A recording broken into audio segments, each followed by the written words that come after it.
ಯಾವುದೇ ಒಂದನ್ನು ಪಡ್ಕೋಬೇಕಂದ್ರೆ ಇನ್ನೊಂದನ್ನು ಬಿಡಬೇಕಂತೆ. ಅದೇ ರೀತಿ ನೀವು ನಿಮ್ಮ ಫ್ರೆಂಡ್ ಹೇಳಿದ್ರಿ, ಫ್ರೆಂಡ್ಸ್ ಜೊತೆ ಹೋಗ್ತಿದ್ದೆ, ಆದರೆ ಊಟ ತಿಂಡಿದಿರ್ಬೋದು, ಒಂದು ಕಾಫಿ ಟೀದಿರ್ಬೋದು, ದುಡ್ಡನ್ನೆಲ್ಲ ಕೂಡಿಡ್ತಿದ್ದೆ. ಸಹಜವಾಗಿ ಈ ರೀತಿ ಫ್ರೆಂಡ್ಸ್ ಜೊತೆ ಹೋದಾಗ, ಇಲ್ಲಾಂದ್ರೆ ನಾವೇ ಕ್ಯಾಶುಯಲಾಗಿ ಹೋದಾಗ, ಎಷ್ಟು ಕಂಜೂಸ್ ನೋಡಪ್ಪ ದುಡ್ಡೇ ಬಿಚ್ಚಲ್ಲ ಅಂತಾರೆ ಅನ್ನೋಂಥ ಮಾತು ಕೇಳಿಬರುತ್ತೆ. ನಿಮಗೇನಾದರೂ ಆ ರೀತಿ ಏನಾದರೂ ಎದುರಾಗಿತ್ತಾ ಪರಿಸ್ಥಿತಿ? ಯಾವ ರೀತಿ ನಿಭಾಯಿಸಿದ್ರಿ ಅಂಥ ಸಂದರ್ಭದಲ್ಲಿ? 14 ವರ್ಷದಿಂದ ಕಂಜೂಸ್ ರವಿ ಅಂತ ಇತ್ತು. ಈಗ ಯಾಕೆ ಕಂಜೂಸ್ ಮಾಡ್ತಾ ಇದೆ ಅಂತ ನಿಮ್ಮ ಗ್ಯಾರಂಟಿ ಚಾನಲ್ ಮುಖಾಂತರ ಗೊತ್ತಾಗಿರ್ತದೆ ಅಂದ್ಕೊಂಡಿದ್ದೀನಿ. ಇದನ್ನು ನನ್ನ ಮನೆವರೆಗೂ ಕೂಡ ನಾನು ಹೇಳಿಲ್ಲ. ಆ ಉಂಡಿ ಇಟ್ಟಿದ್ದಲ್ಲ, ಆ ಉಂಡಿಗೆ ನನಗೆ ಎಂತೆಂಥ ಕಷ್ಟ ಬಂದು ನಾನು ಉಂಡಿನ ಓಪನ್ ಮಾಡಲೇ ಇಲ್ಲ. ಎಲ್ಲರೂ ಕಂಜೂಸ್ ಅನ್ಕೋಬೋದು, ಏನು ಬೇಕಾದ್ರೆ ಅನ್ಕೋಬೋದು, ಆದರೆ ಯಾಕೆ ಮಾಡ್ತಾಯಿದೆ ಅಂತ ಇವತ್ತು ಜನಕ್ಕೆ ಗೊತ್ತಾಗುತ್ತೆ. ಕಂಜೂಸ್ ರವಿ ಅಲ್ಲ, ಕಾಶಿ ಕರ್ಕೊಂಡೋಗೋ ತಂದೆ ಮಾತನ್ನು ನೆರವೇರಿಸ್ಬೇಕು ಅನ್ನೋ ಉದ್ದೇಶದಿಂದ ಮಾಡ್ತಾಯಿದ್ದೆ. ಸ್ನೇಹಿತರೆ, ತಪ್ಪಾಗಿದ್ದರೆ ಕ್ಷಮಿಸಿ.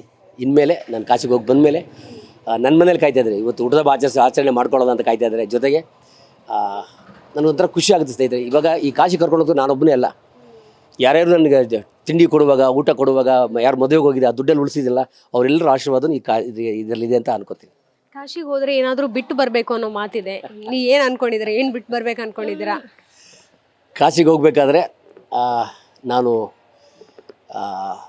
ತುಂಬ ತುಂಬ ಇಷ್ಟಪಡೋದು, ತುಂಬ ಪ್ರೀತಿ ಪಡೋದು ಅಂದರೆ ನನ್ನ ವ್ಯಾಯಾಮ, ನನ್ನ ಎಕ್ಸಸೈಸು, ನನ್ನ ನೆನಪುಗಳು, ಇವೆಲ್ಲನೂ ನನ್ನನ್ನು ಒಂದು ಕಡೆ, ನನ್ನ ಪ್ರಶಸ್ತಿಗಳಾಗ್ಬೋದು, ನನ್ನ ಹೆಸರಾಗ್ಬೋದು, ಕೀರ್ತಿ ಎಲ್ಲ ಒಂದು ಕಡೆ. ಆದರೆ ನನ್ನ ತಂದೆ ತಾಯಿನ ಕಾಶಿಗೆ ಕರ್ಕೊಂಡು ಹೋಗ್ಲಿಲ್ವಲ್ಲ ಅನ್ನೋ ನೋವೊಂದು ತುಂಬ ಕಾಡ್ತಾಯಿತ್ತು.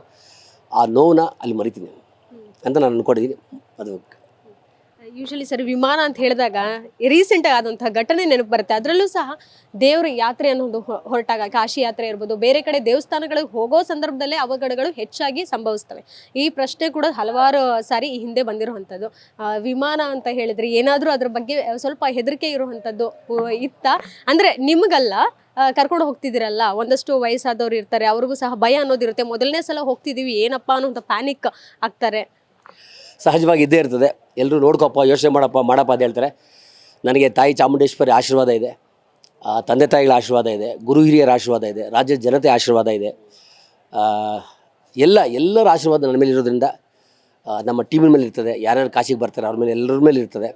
ಯಾವುದೇ ರೀತಿ ತೊಂದರೆ ಆಗಲ್ಲ. ಖಂಡಿತ ನಮ್ಮ ಟ್ರಿಪ್ ಯಶಸ್ವಿ ಆಗ್ತದೆ ಅಂತ ಹೇಳಿ ನಾನು ಕೇಳ್ಕೊತೀನಿ. ಮತ್ತೊಮ್ಮೆ ರಾಜ್ಯ ಜನತೆಗೆ, ನಿಮ್ಮ ಗ್ಯಾರಂಟಿ ವೀಕ್ಷಕರಿಗೆ ನನ್ನ ಕಡೆಯಿಂದ ಆಷಾಢ ಶುಕ್ರವಾರದ ಚಾಮುಂಡಿ ಹಬ್ಬದ ಶುಭಾಶಯಗಳು.